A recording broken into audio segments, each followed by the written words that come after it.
أعوذ بالله من الشيطان الرجيم. بسم الله الرحمن الرحيم.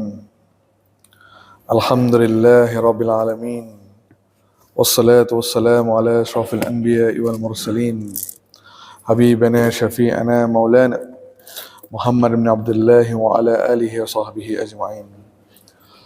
رضيت بالله ربا وبالإسلام دينا وبمحمد نبيا ورسولا. اللهم صل على سيدنا محمد. اللهم صل على سيدنا محمد. اللهم صل على سيدنا وحبيبنا وشفيعنا مولانا محمد. طب القلوب ودوائها وعافية أبدان وشفائها ونور الأبصار وضيائها وعلى آله وصحبه وبارك وسلم. رب اشرح لي صدري ويسر لي أمري واحلل عقدة من لساني يفقهوا قولي. أما بعد. Assalamualaikum warahmatullahi wabarakatuh. Apa kabar semua jemaah Fastabiqul Khairat? Sehat? Mudah-mudahan terus sehat dalam melakukan ketaatan kepada Allah Subhanahu wa taala. Baik. Pagi ini saya teringat suatu hadis Nabi sallallahu alaihi wasallam. Sebelum kita pergi kepada kajian, saya teringat suatu hadis Nabi sallallahu alaihi wasallam. Rasulullah sallallahu alaihi wasallam bersabda, "Man yuridillahu bihi khairan." Barang siapa yang Allah berkeinginan untuk dia menjadi orang yang baik. Man yuridillahu bihi khairan. Barang siapa yang Allah kehendaki dia menjadi orang yang baik. Maksudnya Allah kehendaki kebaikan untuk dirinya, maka yufaqihu fid din. Maka Allah akan memberikan dia kefahaman dalam ilmu agama, ataupun dia akan dimudahkan untuk menuntut ilmu agama. Maka salah satu cirinya orang baik menurut siapa? Bukan menurut manusia. Faham tak? Bukan menurut manusia. Walaupun satu kompleks ini mengatakan anda baik, belum tentu anda baik di mata Allah Subhanahu wa taala. Betul? Walaupun satu kantor kata anda itu baik, belum tentu anda baik menurut Allah. Jadi sekarang menurut Allah siapa orang yang baik? Allah kata yufaqihu fid din. Allah berikan dia kemudahan dalam menuntut ilmu agama. Allah berikan dia kefahaman dalam ilmu agama. Mudah-mudahan semua yang hadir ini dimudahkan oleh Allah Subhanahu wa taala untuk menuntut ilmu agama dan menjadi orang yang baik di sisi Allah Subhanahu wa taala. Baik, kita lanjutkan pengajian kitab Adaful Mufrad kita. Sudah masuk bab yang ke-6. Bab yang ke-6 masih bab tentang ibu bapa. Bab yang ke-6 ini adalah yang bertajuk membalas jasa kedua orang tua. Membalas jasa kedua orang tua. Bab ke-6 membalas jasa kedua orang tua. Saya bacakan hadisnya. Hadisnya pendek tapi huraiannya itu panjang. Huraiannya panjang. Baik, apa hadisnya? Haddasana Qabisah qala. Jadi Qabisah berceritakan kepada kami, terus haddasana Sufyan. Haddasana Sufyan an Sahal ibnu Abi Saleh an abihi, dari bapanya. Kemudian an Abi Hurairah radhiyallahu an, dari Abu Hurairah anin Nabi sallallahu alaihi wasallam, dari Abu Hurairah dari Nabi sallallahu alaihi wasallam bersabda. Apa kata Nabi sallallahu alaihi wasallam? La yajidi waladan, la yajidi waladun, tidaklah, saya selesaikan hadis dulu. Ya, la yajidi waladun walidah, tidaklah seseorang anak itu dapat membalas jasa orang tua illa an yajidu mamluka falyastaghiyahu wa fayahtiqahu. Doanya. Baik. Dari hadisnya berbunyi, Nabi SAW bersabda, seorang anak tidak akan dapat membalas jasa orang tuanya. Tidak akan sekali-kali dapat membalas jasa orang orang tuanya. Nah, walaupun kita beri orang tua itu semua kebaikan, kita beri rumah, kita beri mobil, kita beri segala kesenangan, belum cukup untuk membalas jasa orang tua. Kata Nabi SAW, tak akan dapat apapun satu dunia ini kita berikan kepada orang tua, maka itu tidak akan sekali-kali dapat membalas jasa orang tua, illa, kecuali. Nah, Nabi menyebutkan suatu situasi, kecuali ia mendapati orang tuanya menjadi budak, menjadi hamba, lalu ia membelinya dan memerdekakannya. Jadi Nabi SAW mengatakan, seorang anak itu tidak dapat membalas jasa kedua orang tuanya.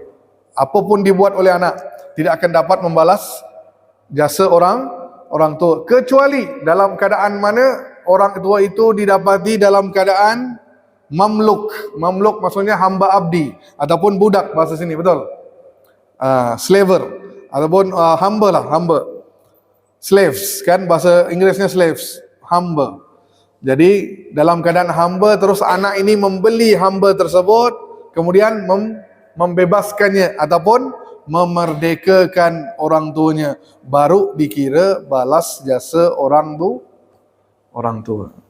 Nah, kenapa Nabi menyebutkan tentang hamba sekarang ni? Nah, baik. Kenapa Nabi sebutkan hamba? Baik, dalam Islam ada apa tidak penghambaan? Ada apa tidak dalam penghambaan? Baik, sekarang ada apa tidak hambaan? Nanti ada apa tidak penghambaan? Nanti maksudnya setelah ni lah. Ada apa tidak? Baik, dengar baik-baik. Ini hujah yang sering digunakan oleh orang-orang barat untuk menjelekkan Islam. Jadi dikata walaupun Islam datang, kata Islam tu adil. Kenapa masih dalam Islam tu menerapkan hamba? Masih ada hamba. Walaupun Islam datang, ia tidak menghapuskan hamba, masih ada hamba. Jadi mereka debat. Kenapa Islam menggalakkan? Ni menunjukkan Islam ni zalim. Ni menunjukkan Islam ni jelek. Jadi kata orang-orang barat. Jadi mereka bawa hujah ni. Malah dalam Islam tu mau izinkan untuk kita menggauli hamba, betul? Jadi kalau ada pemiliknya, tuannya, maka dia boleh menggauli, berhubungan badan dengan hambanya tanpa akad nikah. Dalam Islam diizinkan. Kalau tak salah saya surah Al-Mu'minun, betul? Al-Mu'minun. Saya lupa ayatnya. Allazina hum wallazina hum apa? Lupa saya. Wallazina hum li furujihim hafizun. Betul? Nah, dan orang-orang yang memelihara kedua kemaluannya illa ala azwajihim, kecuali kepada istrinya, au malakat aimanuhum. Kan? Aimanuhum fa innahum ghairu malumin. Betul? Nah, kecuali maksudnya apa? Dan orang-orang yang memelihara kemaluannya, maksudnya dijaga. Kan? Tidak melakukan perkara-perkara yang bawa kepada zina. Kecuali kepada siapa yang boleh dilakukan? Kepada pasangannya ataupun au malakat aimanuhum, yakni hamba sahaya yang dia miliki. Faham tak?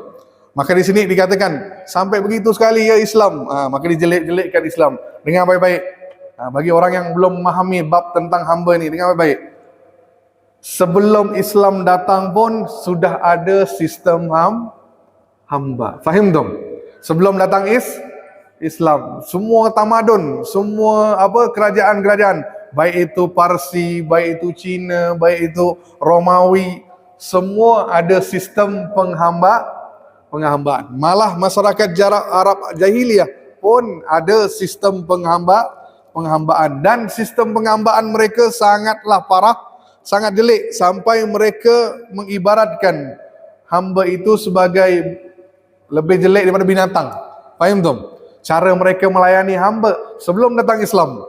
Kan? Faham tak? Sangat-sangat jelek. Kalau dia marah, dia boleh pukul hambanya tanpa asbab. Faham tak? Kan? Nah, kalau dia boleh apa-apakan hamba tersebut. Faham tak? Dan hamba tersebut tidak boleh membalas. Malah dia harus menerima itu sebagai takdir. Ini yang terjadi pada zaman jahiliyah. Malah tamadun-tamadun yang lain. Tapi ketika Islam datang, nah, kenapa ada orang nanya, kenapa Islam itu tidak hapuskan total sistem penghambaan? Betul-betul. Jadi dengar baik-baik. Ketika Islam datang, memang hamba itu masih diizinkan, tapi Allah hapuskan secara berperingkat. Secara berperingkat. Tak langsung datang Islam langsung membersihkan sistem penghambaan. Sama juga bab khamar. Bab khamar. Dengar baik-baik. Ketika Allah haramkan khamar, minuman arak, Allah tidak langsung turunkan wahyu, langsung haramkan. Faham tak? Dia datang tu bertahap. Kalau tak salah saya 4 tahap, 4 wahyu tentang pengharaman khamar, minuman arak. Apa yang pertama? Allah, kalau tak salah saya, Allah tak langsung. Yang pertama Allah sebutkan manfaat arak. Kedua, turunnya wahyu tu disebutkan, nanti kita lihat ada babnya nanti. Kedua ini Allah sebut bahawa arak ini bawa mudarat lebih besar daripada manfaat. Diceritakan kepadanya. Belum lagi haram. Terus yang ketiga, kalau kalian datang firman Allah, kalau kalian mabuk, surah Al-Maidah. Kalau kalian mabuk, jangan solat. Kan? Ada. Itu pun belum lagi larangan total, baru sedikit. Kalau solat, jangan dalam keadaan mabuk. Faham tak? Di luar solat nak mabuk, silakan. Nah, ni Islam tu datang bertahap. Faham tak? Pengharamannya. Terus baru yang keempat, baru dilarang total. Jangan lagi minum khamar ataupun berjudi. Faham tak? Malah untuk bab minum arak itu sahaja bertahap, apatah lagi dalam sistem penghambaan. Sebab penghambaan ini sumber ekonominya orang Arab. Faham tak? Sumber ekonomi. Dia ada pasar, memang jual hamba. Boleh bayangkan, satu hamba tu boleh, ya Allah. Kisah siapa? Bilal bin Rabah. Masih ingat? Bilal bin Rabah ketika diseksa oleh tuannya kerana memeluk agama Islam. Abu Bakar membelinya dengan berapa nilai? Siapa yang tahu? Berapa nilai ketika nak merdekakan dia? 100 dinar. 100 dinar. Kalau zaman sekarang, 1 dinar anda boleh beli seekor kambing. 1 dinar. Kalau 100 dinar? Iya, 300 kali berapa nilai? Kita ambil lah 3 juta. 1 dinar 3 juta. Lebih kurang, plus minus 3 juta. Jadi kalau 100 dinar? 300 juta. Nah, makanya sistem perekonomian zaman tu masih bergantung kepada sistem hamba. Di zaman itu juga, ada orang yang tak minum arak. Sebelum Islam datang, tak minum arak, tapi di setiap rumah, baik itu orang baik ke orang jahat, pasti akan ada hamba. Tapi jangan salah faham, hamba ini bukan pembantu rumah. Faham tak? Hamba dengan pembantu rumah lah lain, jauh tidak sama. Faham tak? Kalau pembantu rumah digaji apa tidak? Digaji apa tidak? Hamba tidak digaji. Faham tak? Faham tak? Kalau antum menggauli pembantu rumah, berdosa apa tidak? Berdosa besar, berzina. Faham tak? Berzina. Tapi kalau anda menggauli hamba, berdosa apa tidak? Tidak, sebab diizinkan dalam Islam. Cuma Islam datang, saya kata, dia tu menghapuskan secara berperingkat. Zaman dulu tu sikit-sikit antum boleh jadi hamba. Faham tak? Kalau antum kalah judi, jadi hamba. Antum terlilit utang, tak bisa bayar, jadi hamba. Antum diculik orang. Faham tak? Diculik. Dan antum pun dijadikan hamba. Zaman dulu tu sangat mudah untuk menjadi hamba. Tapi bila Islam datang, Islam tutup semua itu, kecuali Allah kata boleh ambil hamba dalam bab mana? Ketika perang, ditawan musuh dalam tawanan itu, maka mereka boleh dijadikan hamba. Faham tak? Dalam Islam satu cara sahaja dapat hamba, tawanan perang. Selain daripada itu tidak ada Islam. Faham dong? Cara nak dapatkan hamba cuma satu, tawanan perang. Dan Islam datang pun dia memuliakan hamba. Faham dong? Antum Nabi sebut tak boleh memukul hamba tu tanpa sebab. Faham dong? Apa yang antum makan itu pun harus diberi, harus jaga pakaiannya, harus jaga makanannya. Faham dong? Faham dong? Malah dalam Islam datang pun banyak dibukakan pintu-pintu untuk memerdekakan hamba. Faham dong? Contoh, apapun dosa yang kita lakukan, pasti Allah sebut kafaratnya salah satu membebaskan hamba. Betul-betul? Betul-betul? Contoh, berhubungan suami istri di siang hari Ramadan. Apa kafarahnya? Sebelum berpuasa 2 bulan berturut-turut. Apa yang pertama? Membebaskan hamba. Membebaskan budak. Betul? Sama juga kalau anda langgar sumpah. Sumpah nih dilanggar. Apa kafaratnya? Beri makan, beri pakaian pada fakir miskin. Sebelum tu pasti yang pertama Allah sebut membebaskan hamba sahaya. Faham dong? Maka Islam datang bukan untuk menindas siapa-siapa, tapi untuk memerdekakan hamba. Faham dong? Faham dong? Malah Nabi SAW, kita pernah belajar kemarin, Nabi mempunyai hamba wanita. Hamba wanita. Namanya Maria Al-Qibtiyah. Maria Al-Qibtiyah. Daripada Maria Al-Qibtiyah, baginda dapatkan seorang anak, Ibrahim. Dari status anak tu apa? Dinasabkan kepada siapa? Nah, itu Islam. Zaman dulu, ya Allah, zaman dulu antum hamba tu, contoh ni, antum pergi ke rumah kawan. Makan-makan, dia jamu, terus dia kata apa? Bro, ni ada hamba, silakan. Antum nak apa-apa kan? Silakan. Nak bermalam dengan dia satu malam, silakan. Ni tuan rumah, faham tak? Hamba dia diberi dengan kita.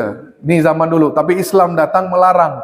Tak boleh. Kalau dah tuan menggauli hamba tersebut, hamba tak boleh bersama dengan orang lain. Faham tak? Malah anak yang lahir daripada tuan itu dinasabkan kepada tuan pemilik hamba tadi.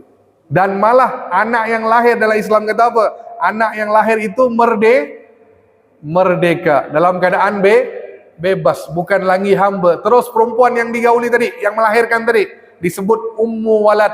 Ummu Walad itu maksud apa? Title, gelaran. Ummu Walad, ketika tuannya mati, perempuan itu langsung merdeka. Faham dong? Ni Islam. Faham dong? Jadi Islam tu bertahap-tahap, maka membersihkan semua hamba. Nanti akan ada hamba, nanti akan ada ketika perang. Orang nanya, Ustaz, kenapa waktu perang saja tak dihapuskan langsung hamba tu? Faham dong? Kenapa perlu ditawan orang kemudian jadikan hamba? Coba bayangkan, kalau Islam hapuskan itu juga, orang-orang lain dah hapuskan ke belum? Belum. Jadi kalau musuh tangkap orang Islam, dijadikan tawanan, mereka akan jadikan orang Islam itu hamba. Kalau kita tangkap musuh orang kafir, terus tak ada pula dalam Islam kata apa? Tak boleh ambil tawanan perang sebagai hamba, kira-kira adil apa tidak? Tak adil lah. Orang Islam ramai jadi hamba, kita pula tangkap orang musuh Islam, biarkan dia bebas. Maka Islam tu ada hikmahnya. Faham dong? Faham dong?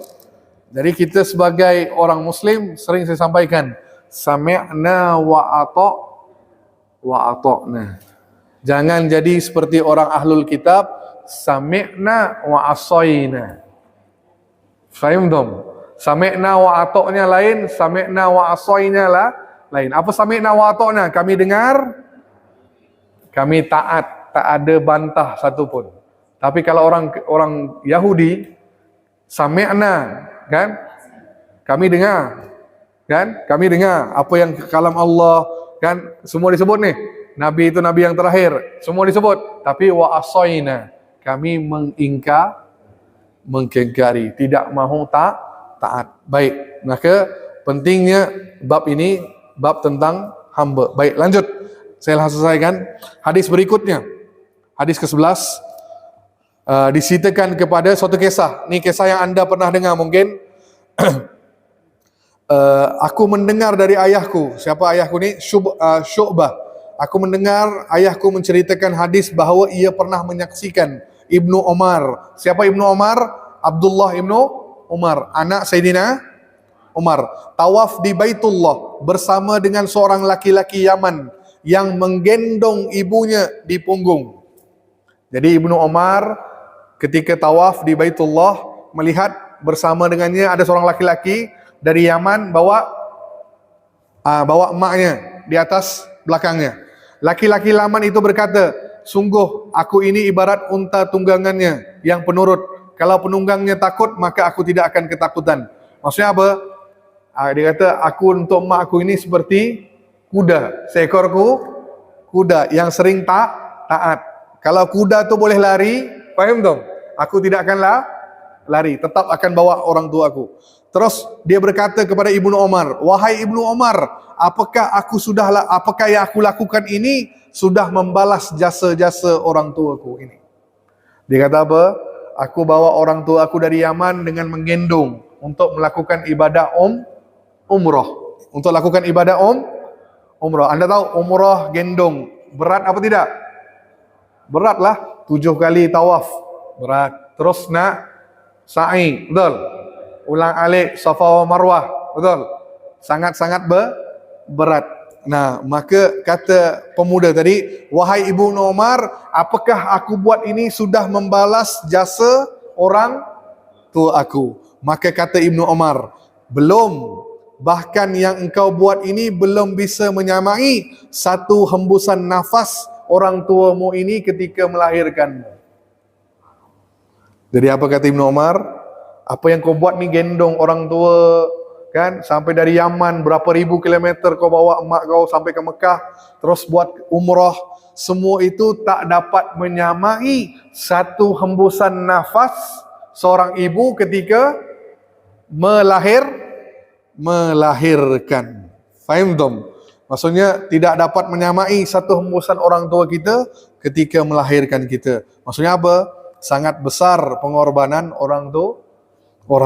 Faham tak?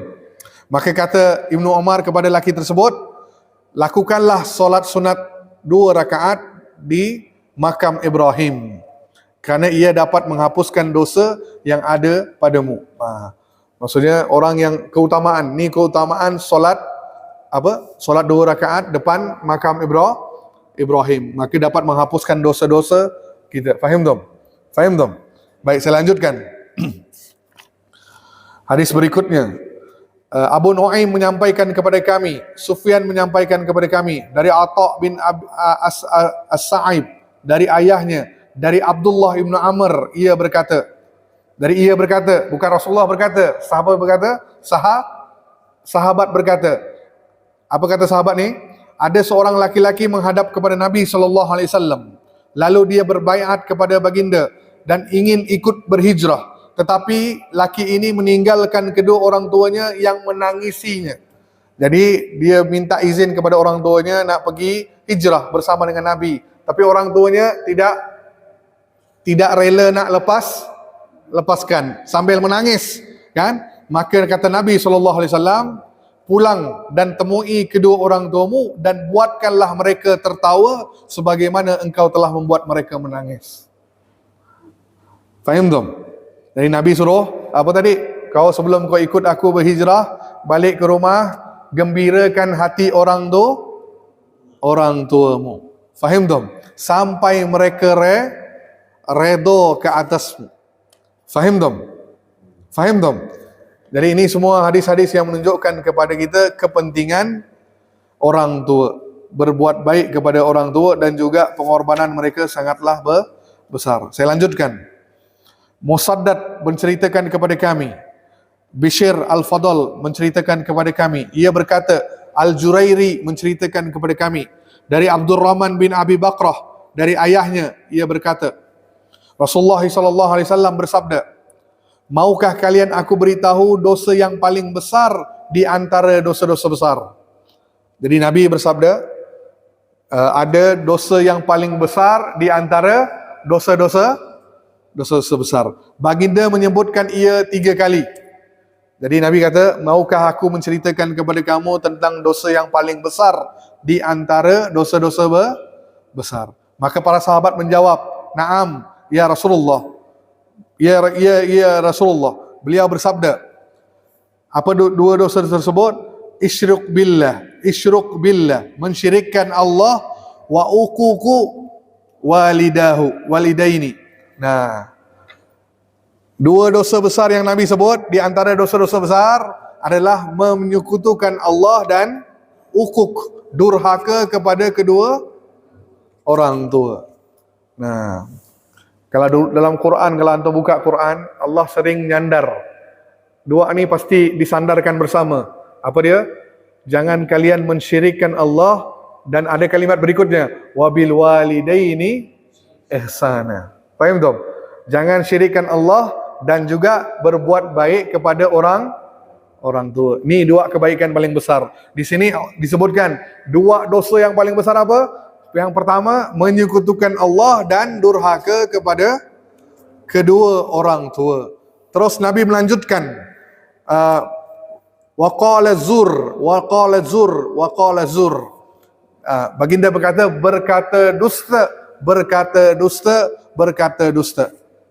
bercakap bohong. Faham tak? Jadi menyekutukan Allah, derhaka kepada orang tua, kemudian berkata waqala zur, berkata dusta ni bersaksi palsu lah, bersaksi palsu. Nah, jadi orang suruh dia jadi saksi, malah dia berbohong. Baik, saya lanjutkan. Hadis yang ke-16, masih dalam bab yang dah masuk bab apa ni? Oh, dah yang bab yang ke-7. Bab yang ke-7, durhaka kepada orang tua. Muawiyah mengirimkan surat kepada Al-Mughirah. Tuliskan untuk aku apa yang kau dengar daripada Rasulullah sallallahu alaihi wasallam. Warad berkata, maka Al-Mughirah menyuruh aku menulis. Aku mendengar Nabi sallallahu alaihi wasallam melarang untuk banyak bertanya. Apa dia? Nabi melarang aku untuk banyak bertanya. Nah, terus yang kedua, membuang-buang harta. Membuang harta ni istilah kita boros, mubazir. Kan? Boros. Kedua. Dan yang ketiga, kila waqala.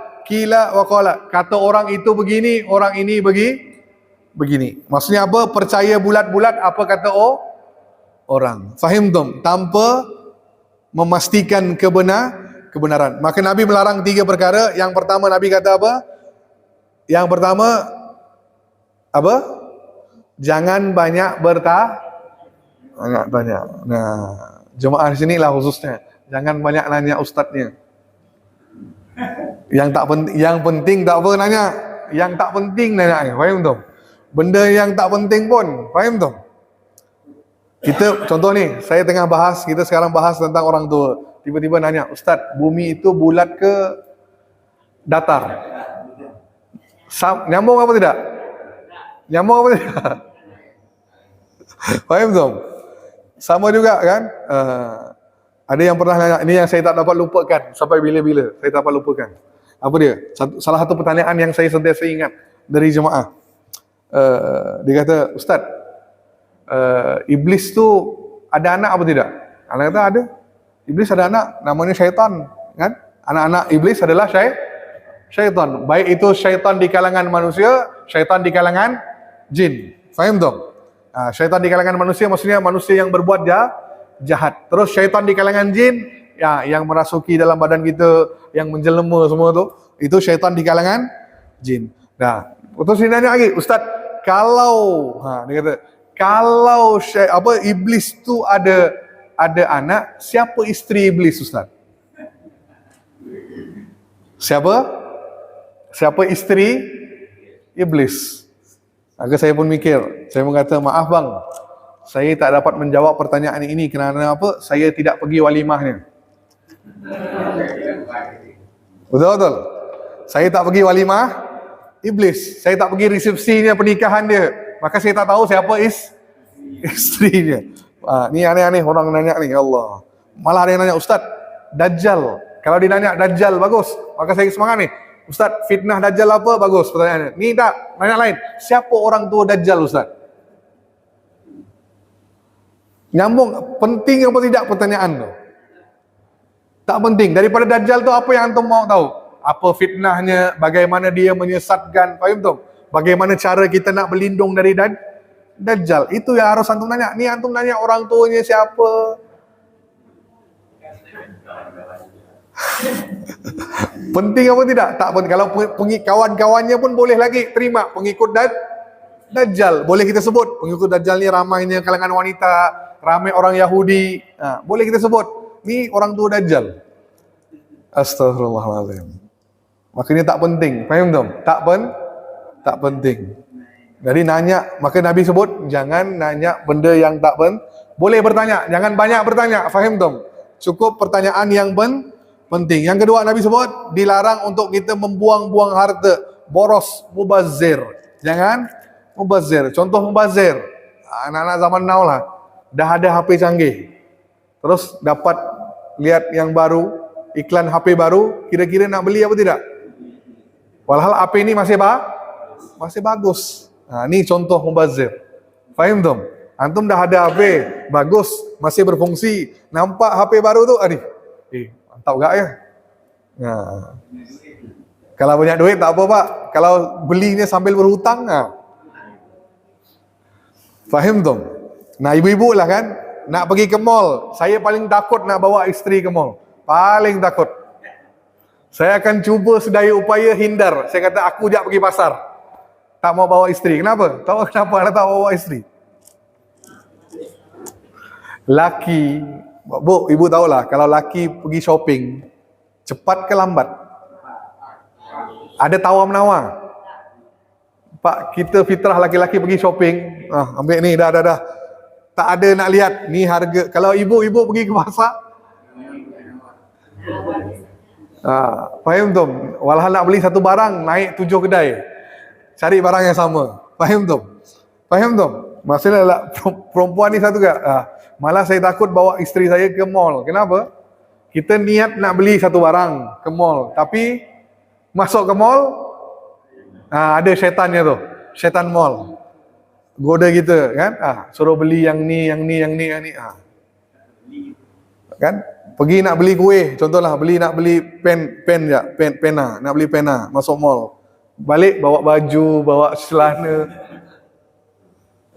Ni mubazir. Faham? Bukan maksudnya mubazir. Faham tak? Mubazir maksudnya di luar keborosan kita. Faham tak? Melebihi apa? Dia tak keperluan, dia jadi kehendak. Kehendak tu lebih tinggi daripada keperluan. Maka dalam Islam itu suka bersederhana. Faham tak? Bersederhanalah. Faham tak? Okey, ada pertanyaan sampai di sini sebelum masuk ke bab 8. Ya, silakan Bu. Waalaikumsalam warahmatullahi wabarakatuh. Bismillah.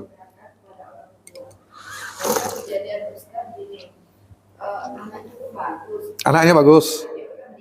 Dah menikah. Lanjut.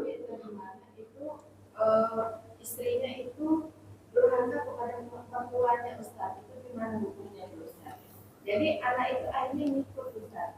Ikut istrinya. Ikut bininya tinggalkan orang tua.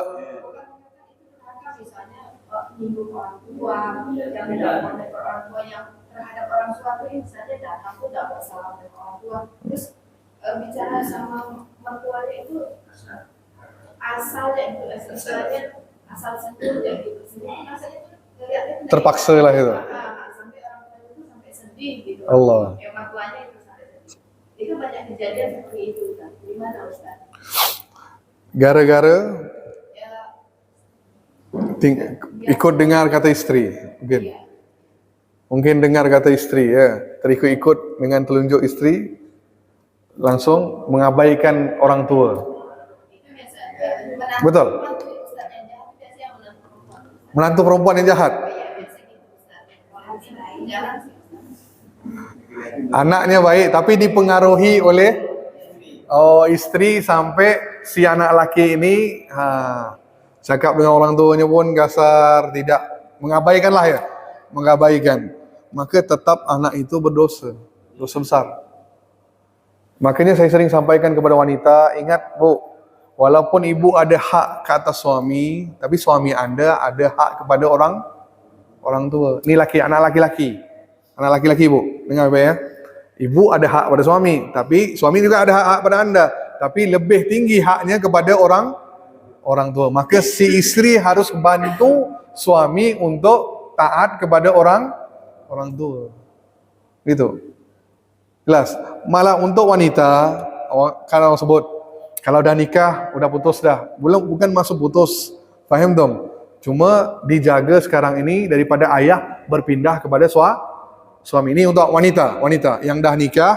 Jadi si anak perempuan ini tanggung jawabnya sekarang di bawah jagaan suami. Tapi si suami pula tidak boleh melarang wanita tadi untuk berbuat baik kepada orang tuanya. Nah, itu penting. Maksudnya si suami tak boleh melarang istri untuk berbuat baik kepada orang tua istri. Nah, itu penting. Maka ramai zaman sekarang ini laki kata tak payahlah. Kan? Tak boleh dilarang. Kan? Contoh nih, si istri nak pergi ke rumah orang tuanya, minta izin suami. Tapi suami memang ada haknya, izinkan apa tidak? Betul. Hak mutlak pada suami. Tapi jangan zalim, suami kata tak boleh. Gitu. Ya Bu ya, tapi dalam hak kasus yang Ibu sebut tadi berdosa. Si istri bersubahat jadinya. Jadi dia yang membawa pada mempengaruhi suaminya pula ikut. Itu pun dua-dua berdosa besar. Nah, dinasihati orang seperti ini. Ada yang dinasihati?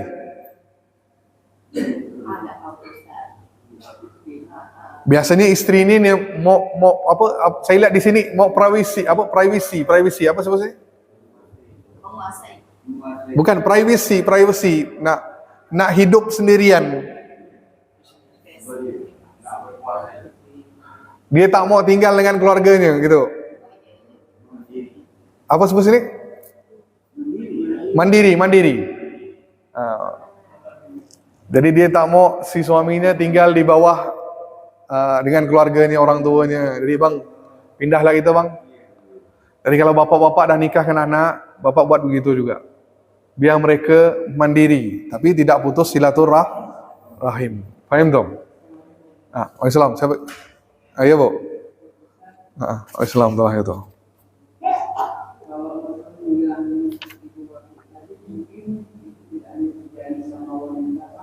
Tidak terjadi sama wanita. Alhamdulillah. Terus?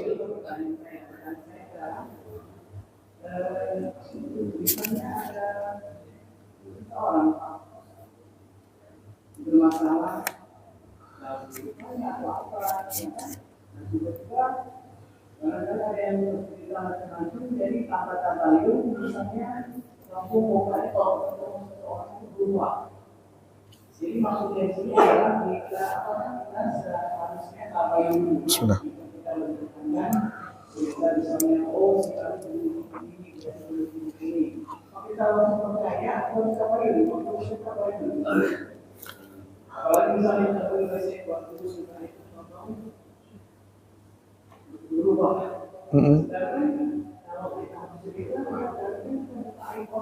Betul.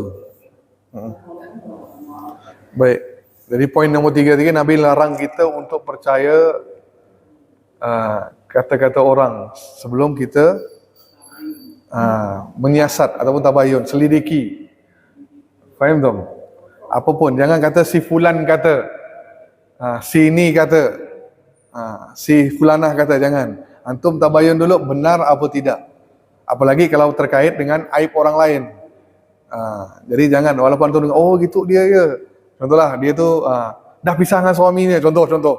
Kan, perempuan tu dah pisah dengan suami. Jangan diceritakan sampai kita tidak tahu. Diamkan saja. Faham tak? Kalau ia terkait dengan hal kemaslahatan, baru disampaikan. Contoh ya, ibu tertipu dengan orang tu. Kan? Tertipu wang lah ya, tertipu berapa juta gitu kan. Maka kita nak menghukum, maka ibu boleh sampaikan, si fulan ini melakukan dosa ini. Jadi saya sampaikan itu bukan lagi gibah dah. Itu bukan buka aib. Itu untuk menyelamatkan orang lain supaya tidak tertipu dengan dia. Maka boleh, itu bukan masuk gibah. Itu bukan menceritakan aib. Itu boleh dibukakan hal-hal tertentu. Faham tak? Faham tak?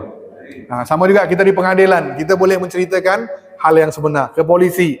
Nah, kalau itu terkait dengan hal-hal kemaslahatan umum. Tapi kalau hal peribadi yang bersifat hal rumah tangga dan sebagainya, tak perlu dibukakan aib dia. Malah kita disuruh untuk menutup aib orang lain. Kalau kita menutup aib orang lain, Allah pasti menutup aib kita di dunia dan di akhirat. Nah, betul, sangat-sangat penting. Nah, contoh dengan di sini jamaah sini gini. Nah, contohlah ada masalah Pak Hidayat, contoh. Dengar sesuatu yang tak baik tentang Pak Hidayat, jangan langsung disebarkan. Antum nanya, Pak Hidayat, kami dengar nih, betul benar apa tidak? Kan? Nah, contoh langsung ke orangnya. Faham dong? Nah, jangan langsung diceritakan ke A, B, C, D, ujung baru sampai ke beliau. Biar beliau dengar pun sakit hati. Aduh, kenapa pula? Faham dong? Nah, itu yang terjadi di zaman sekarang. Nah, itu dihindarkan. Oke, ada lagi pertanyaan? Oh, banyak ni. Nah, ni dua ni yang saya takut ni. Salam. Ingat larangan untuk banyak bertanya. Nah, diingat situ. Surah Maryam.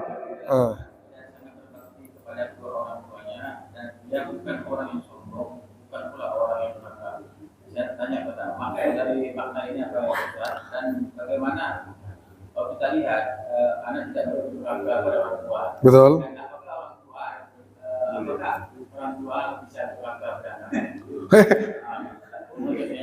Orang tua bisa durhaka. Kalimatnya salah dah. Kalau durhaka itu kan tidak ada anak tidak berdurhaka dengan orang tua. Tapi kalau orang tua berdurhaka pada anak, mungkin sia-siakan. Tanya Ustaz, sia-siakan anak, menelantarkan anak, masuk negara ini. Jadi pertama tadi surah Maryam ayat 14. Baik, itu tentang siapa? Itu tentang Yahya. Nabi Yahya. Jadi doa Nabi Yahya. Jadi cerita tentang Nabi Yahya yang sangat berbakti kepada orang tuanya, dia tidak sombong. Jadi bapak boleh lihat mulai dari ayat 12. Ayat 12. Kan? Ya Yahya huzil khitabi quwwah. Dari ayat itu sambung sampai bawah. Ya Pak ya? Cerita tentang Nabi Yahya.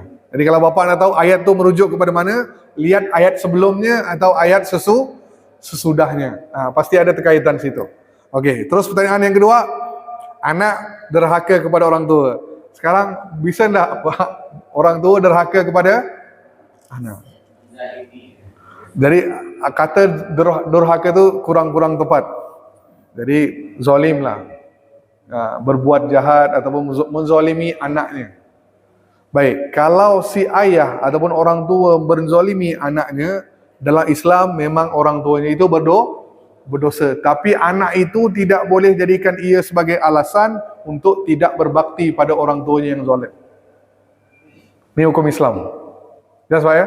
Walaupun bapaknya ni tak jaga dia dari kecil, bapaknya dah tinggalkan dia, maknya tak kisah pasal anak ni, anak ni tetap harus berbakti pada orang tuanya yang tadi, yang tak kisah tentang dia. Faham tak? Apa dia? Walaupun tetap tugasnya berbakti, sebab itu perintah Allah. Soal bapak dia tak kasih nafkah, bapak dia tak jaga dengan baik, itu urusan dia, bapak dia dengan Allah. Faham tak? Itu urusan orang tua dia dengan Allah. Jadi itu akan dihakimi oleh Allah. Anak tu tidak boleh menghakimi. Contohlah ya, contoh. Anak ni dari kecil dah dibuang. Apa tadi? Pak, kenapa marah pula Pak? Pak Hidayat? Marah ke apa ni? Nah, dengar baik-baik. Si orang tua ini merasa berat kerana anaknya ramai, kan? Anaknya ramai ni, maka dari kecil anak tu dah dibuang, dah dikasih dengan orang lain. Dibuang. Gara-gara contohlah tak bisa nak besarkan dia. Nah, dibuang. Terus anak ni belajar, dia mandiri, terus dia pun jadi dewasa, anak yang sukses. Anak yang sukses, kaya raya. Si orang tua yang tinggalkan dia dari kecil tu datang jumpa dia. Bisakah anak tu bilang gini, bapak waktu kecil ni tinggalkan saya, buat apa sekarang saya nak jaga bapak? Bisa tak anak tu bilang itu? Tak boleh dalam Islam. Tetap harus menerima orang tuanya tadi. Faham tak? Nah, ni hukum Islam. Bapak ni gara-gara bapak lah. Sekarang aku kaya, dulu aku miskin, aku dibuang. Nah, sekarang aku dah kaya, bapak datang jumpa saya. Itu salah. Tak boleh anak itu berbilang begitu. Gitu Pak. Sip? Nah, ni sebab apa? Perintah Allah. Wabil walidaini ihsan itu perintah langsung dari Allah. Nah. Jelas? Okey. Terus, lanjut. Assalamualaikum warahmatullahi wabarakatuh. Dosa terhadap orang tua ini apakah khusus orang tua kandung atau juga sama dengan orang tua angkat? Semua orang. Oh, apa tadi? Satu.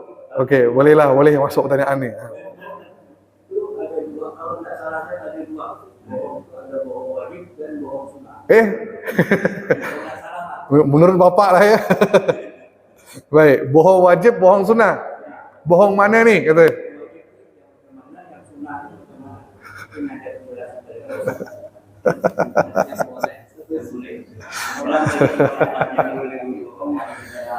Itu betul, bukan bohong wajib, bohong sunnah. Kalau bapak nak poligami, itu bohong wajib ke bohong sunnah tu? Pak, kalau bapak nak poligami, nak bilang isteri tu bohong wajib ke bohong sunnah?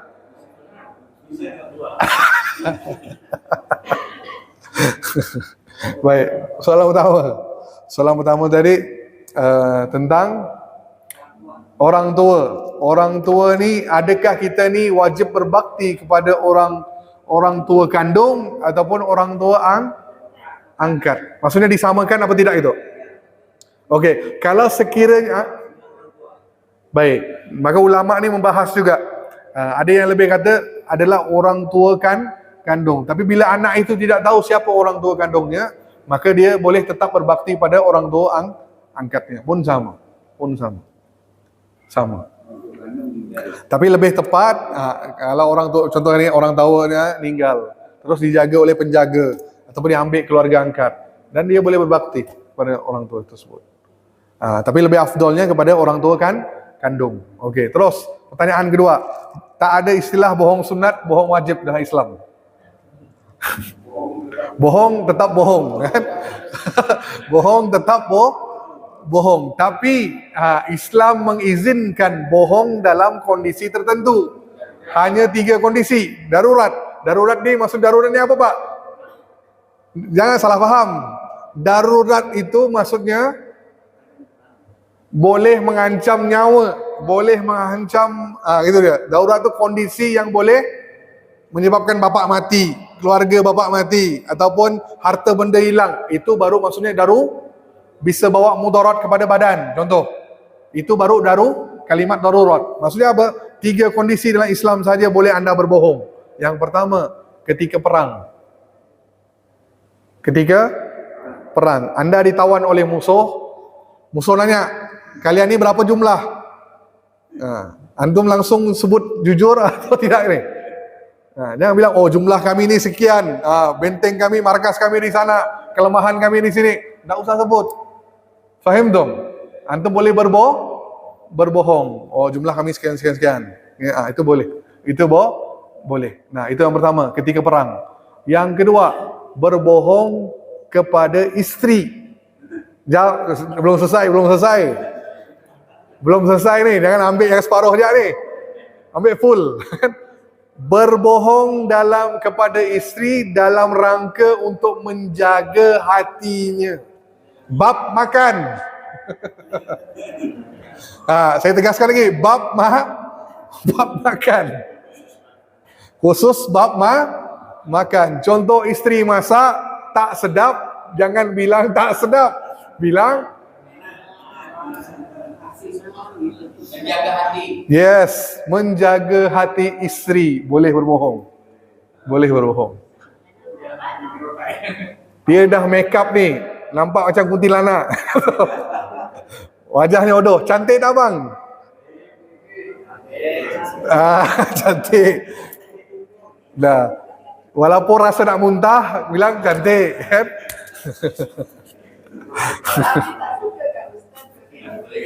Itu maksudnya untuk jaga hati isteri bu, kan? Tak suka begitu. Langsung jujur. Ya, tak semua hati wanita tu sama bu. Ada wanita tu teguris.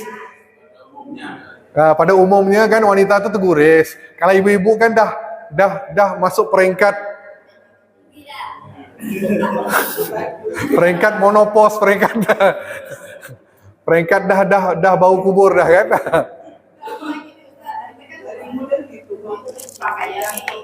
Pakaian kita minta nilai. Iya. Ini bagusnya. Ah. Bagus. Ini bagusnya. Dia bilang bagus. Ini Ah. bagusnya. Bagus, semua sama dia. Jadi saya bilang, dah, tak usah beli. Semua bagus. Maka suami boleh bohong. Dan hal kedua apa ya? Dalam bab menjaga hati isteri. Yang ketiga, boleh berbohong untuk mendamaikan dua pihak yang sedang bergaduh. Bertengkar.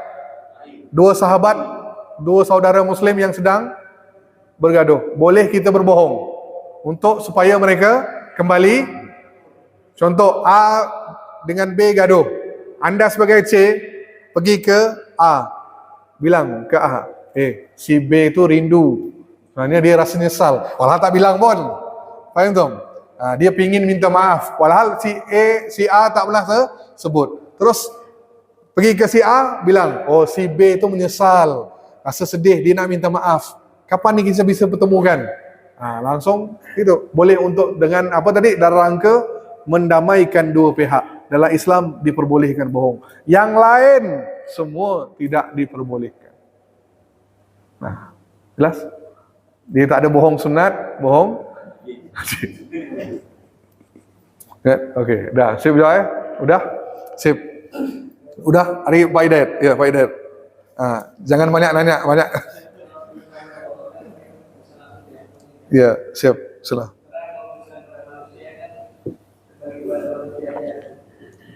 Terkait dengan orang tua ini kan mungkin salah, agak mungkin lalu ada dosa. Kalau orang tua sudah meninggal, kita tahu kapan kita dimaafkan orang tua dan kapan orang tua itu Belum tahu gitu. orang tua itu mendapatkan kebaikan dari kita. Ya, tahunya gimana Pak? Baik. Maka sebut ini, maka jangan fikir ketika orang tua itu dah meninggal, dah terputus hubungan dengan kita. Hubungan itu tetap akan ada. Faham tak? Cuma mereka tak bisa nak jawab, tak bisa. Tapi mereka sedang melihat kita. Faham tak? Maka saya umpamakan gini. Dalam kubur mereka itu seumpama ada televisi. Faham tak? Nonton live apa anaknya buat di dunia. Baik itu kebaikan, baik itu kejahatan. Kalau dia nampak anaknya buat kejahatan, dia rasa sedih, sangat sedih. Faham tak? Kalau dia lihat kebaikan, maka pahala itu akan ngalir kepada orang tuanya, Pak. Akan ngalir kepada orang tuanya. Faham tak? Soal orang tua kita maafkan apa tidak, tak sempat nih, dah meninggal. Maka tetap kita mendoakan mereka, tetap berbuat baik, amalan-amalan yang disuruh tadi, kan? Contoh, menyambung silaturahmi, kan? Muliakan sahabat mereka, sedekah atas nama mereka, kan? Semua ni bapak lakukan. Nanti di akhirat Allah akan maafkan. Minta mereka maafkan. Tetap kita mendoakan. Betul, dalam doa tu minta maaf. Kan, ya Allah, sampaikan maafku ya Allah, tak sempat aku ketika di dunia. Kan? Itu boleh. Orang tua tu tetap dengar. Dia tetap dengar. Cuma dia tak bisa berkomunikasi dengan kita lagi. Faham tak? Jadi amalan yang kita hantar itulah dia akan gembira situ, Pak. Jadi tetap akan ada hubungan di situ. Sip, udah? Adik, udah Bu? Adik, Bu, udah selesai ya? Cukup satu ya. Jangan banyak nanya ya. Jangan pula kerana aku kata jangan nanya-nanya. Bukan, kalau penting nak tahu boleh. Itu sahaja, baik, itu sahaja insyaallah. Kita lanjutkan.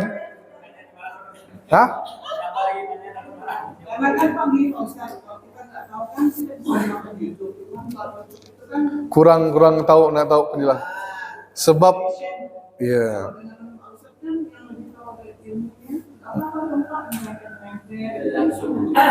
Maksudnya langsung tahu gitu. Ya.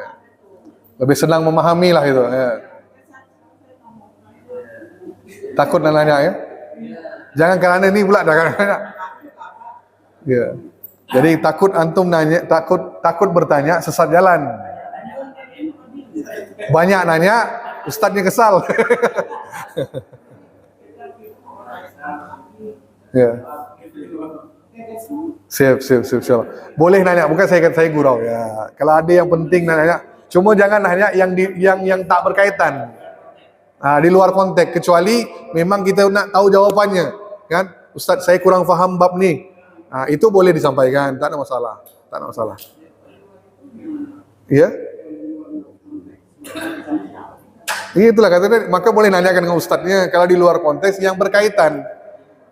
Sangat-sangat penting untuk ibu, contoh amalan ibu ataupun perkara yang ibu buat, nak tahu, boleh disanakan. Tak ada masalah. Siap ya? Oke, itu sahaja, insyaallah sambung lagi kita minggu depan bab yang seterusnya. Wabillahi taufik. Wassalamualaikum warahmatullahi wabarakatuh. Tutup dengan tasbih kafarah. Subhanallah bihamdika asyhadu an la ilaha illa anta astaghfiruka wa atubu ilaik.